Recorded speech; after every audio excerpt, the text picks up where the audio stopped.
Júlio pergunta o seguinte: tudo bom, Júlio? Depois do tratamento de tuberculose pleural, essas dores na pleura ficam por quanto tempo? Tem que fazer algum procedimento cirúrgico ou essas dores diminuem com o tempo?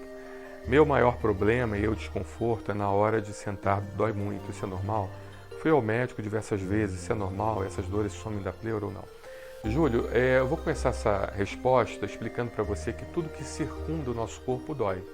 Depois que a gente ultrapassa aquela região que circunda os órgãos do nosso corpo, aí não dói mais. Por exemplo, você já viu aqueles pacientes com aquelas estabilizadores externos, né?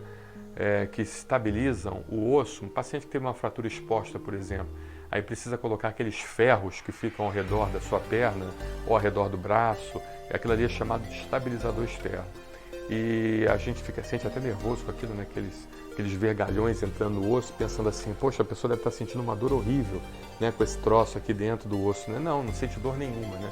Por quê? Porque o periósteo, ou seja, aquela região que circunda o osso, o periósteo ele já foi rompido e aquela região é realmente que dói e ele está dentro do osso, por assim dizer, e a região interna do osso não dói. A mesma coisa acontece no fígado. Quando a pessoa tem dor no fígado, pode ter certeza que o paciente está com o fígado aumentado e está forçando a chamada cápsula de Gleason, né, que é aquela cápsula que envolve o fígado e que dá aquela proteção para o fígado, né? É aquilo ali que dói. Da mesma forma o olho, né? Internamente no olho, quando você aplica uma injeção no olho, a pessoa fica até nervosa, meu Deus do céu, que dor que deve estar sentindo dentro do olho. Não sente nada. Sente só na hora da aplicação, mas depois que você aplica a injeção no olho, não sente mais nada. E a mesma coisa acontece com o pulmão.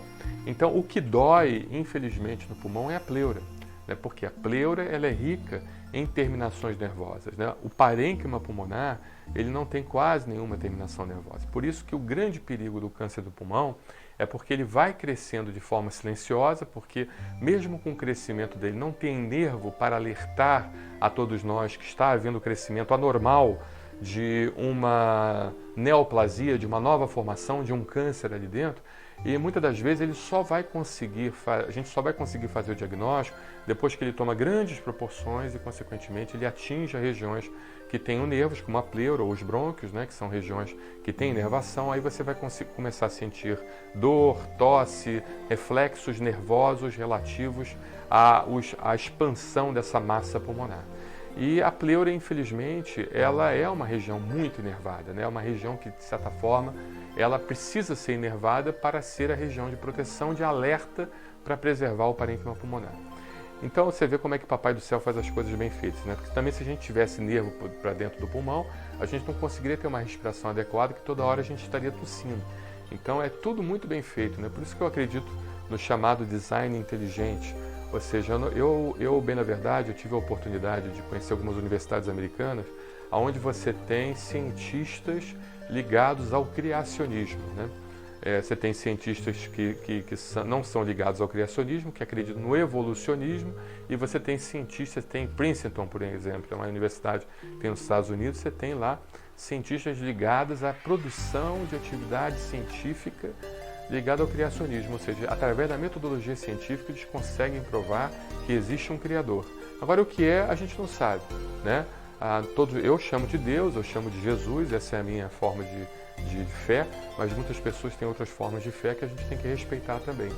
Então, você vê como é que nosso organismo é uma coisa fantástica, é uma máquina fantástica.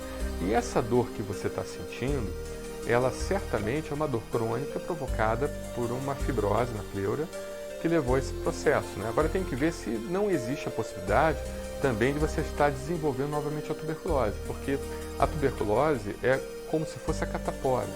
Quando a gente pega a catapora, a gente nunca fica curado de catapora. A gente pode desenvolver a catapora, pode morrer sem catapora novamente, mas pode desenvolver a catapora novamente na forma de herpes zoster.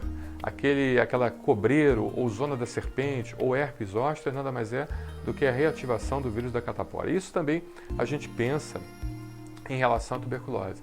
A tuberculose ela pode ser reativada, a tuberculose, o paciente nunca fica livre da tuberculose, ele pode ficar curado da doença tuberculose, mas livre do bacilo da tuberculose no organismo é muito difícil.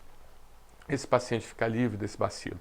Ele não transmite mais, ele não tem um risco mais de desenvolver uma doença a curto prazo, mas aquele bacilo pode se reativar e a reativação daquele bacilo pode atingir vários órgãos, né? Não necessariamente o pulmão, mas pode atingir também outros órgãos. Então é importante os ossos, né? Você tem tuberculose óssea, você tem tuberculose intestinal, você tem inclusive tuberculose cerebral, você tem tuberculose em vários ossos, em vários órgãos, né? Então é importante você entender o seguinte: você precisa voltar ao seu médico, fazer exames de imagem, provavelmente ele deve te pedir alguns exames de imagem, ou examinar você, ou ver exames de sangue para ver se seu índice de processo inflamatório está alto, como uma leucocitose, aumento do leucócito, como aumento de velocidade de hemossedimentação, como aumento de proteína C reativa, que são marcadores interessantes que mostram atividade inflamatória, né? Então, todos esses parâmetros vão ser avaliados pelo seu médico, seu médico vai lhe dizer, então, se vale a pena você investigar isso mais profundamente ou não, se realmente é um quadro clínico mais arrastado. Aí, certamente, existem tratamentos para melhorar essa dor, para diminuir essa sensação de dor. O pessoal da neurologia que sabe tratar muito bem isso, tá bom, Júlio? Mas a pneumo também trata bem. Um abraço, Júlio, obrigado pela sua pergunta.